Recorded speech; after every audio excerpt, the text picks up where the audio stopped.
Quidditch player. Quidditch is more than a game. It is glory, danger, and sometimes a fall from 50 meters. Those who rise from school teams into the professional leagues live a life of constant training, endless travel, and nerve-wracking matches.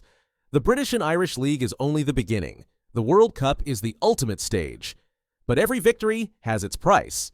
The injury reports read like war records: broken bones, concussions, players knocked out by rogue bludgers.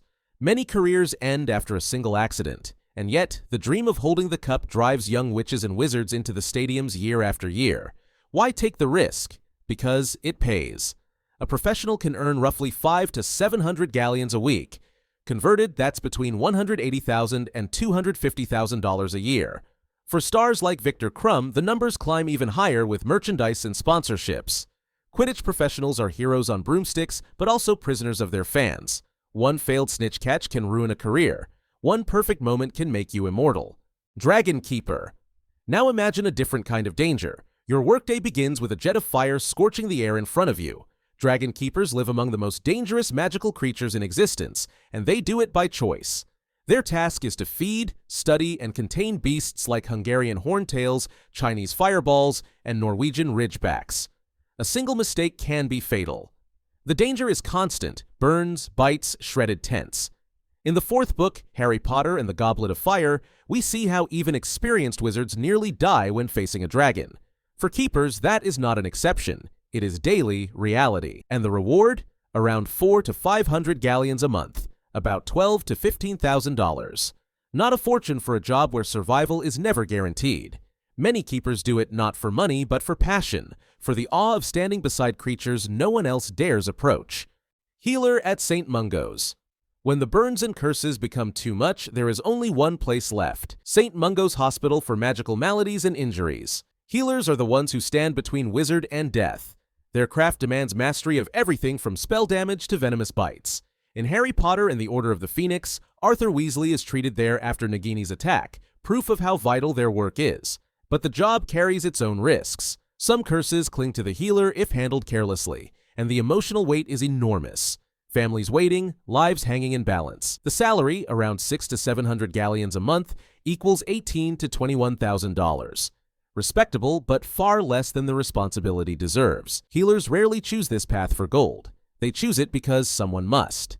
Then there are the Aurors, the Ministry's sharpest blade. They are the elite, trained to hunt and defeat dark wizards. Becoming one is almost impossible.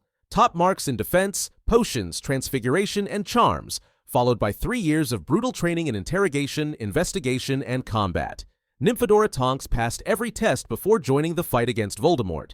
But training is nothing compared to the field. Aurors raid safe houses, battle Death Eaters, and confront unforgivable curses head-on. Mad-Eye Moody survived countless missions, though his scars speak louder than words. The pay is higher, 700 to 1,000 galleons a month, or $21,000 to $30,000. But no salary can balance the odds. Aurors walk into darkness so others don't have to, and many never return. Hit Wizard. Not all magical crime requires an Auror. That is why the Ministry has hit wizards. They are the rapid response force sent to stop magical brawls, chase fugitives, and enforce wizarding law on the streets. Less glamorous, but no less deadly. A drunken wizard in a pub fight can still cast a lethal curse. Hit wizards storm apartments, drag criminals into custody, and take the risks no one else wants.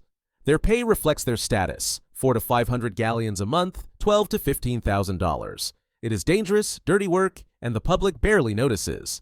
Yet without them, chaos would consume Wizarding Britain long before an Auror ever arrived. Unspeakable.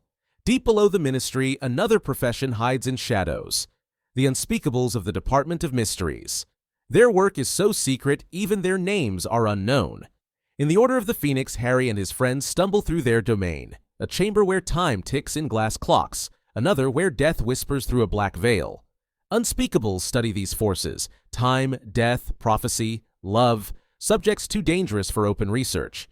No one outside knows how they are trained or what price they pay for knowledge. Fan estimates place their pay close to that of Aurors, around 800 to 1,000 galleons a month, $24,000 to $30,000. But the true cost cannot be measured in gold. To work with the raw structure of magic is to risk mind, body, and soul. Magizoologist. If Unspeakables chase the mysteries of death, Magizoologists chase the wonders of life. Where others flee, they follow. They journey into jungles, deserts, and icy peaks to document magical beasts. Newt Scamander, author of Fantastic Beasts and Where to Find Them, turned this calling into a legacy. Yet the work is perilous. Manticores, acromantulas, and lethifolds are not gentle study subjects. State-employed magizoologists earn 300 to 400 galleons a month, $9,000 to $12,000. But success in publishing can change everything. Scamander's book made him famous and wealthy, proving that knowledge itself can be treasure. Goblin banking. And finally, the beating heart of wizarding finance. Gringotts Bank. Run not by humans, but by goblins, it is both fortress and institution. Goblins forge coins, craft enchanted weapons, and guard vaults that stretch miles beneath London. Humans work there only rarely, usually as cursebreakers. Bill Weasley served in Egypt, dismantling lethal enchantments on ancient tombs to recover treasure for the bank. The risks are extreme. Dragons guarding vaults, traps that shred intruders, enchantments that can erase a wizard in seconds. In Harry Potter and the Deathly Hallows, we see how impossible a break-in truly is. Cursebreakers are paid well, 700 to 900 galleons a month, roughly $21,000 to $27,000. But no salary can soften the truth. One misstep underground, and the vault becomes your grave. Aurors, healers, dragon keepers, Quidditch stars, these are the visible faces of wizarding work, but they are only the surface. Beneath them lie professions so secret, so grim, that few dare to even name them. Jobs that hold the wizarding world together in silence, and those are still waiting to be revealed.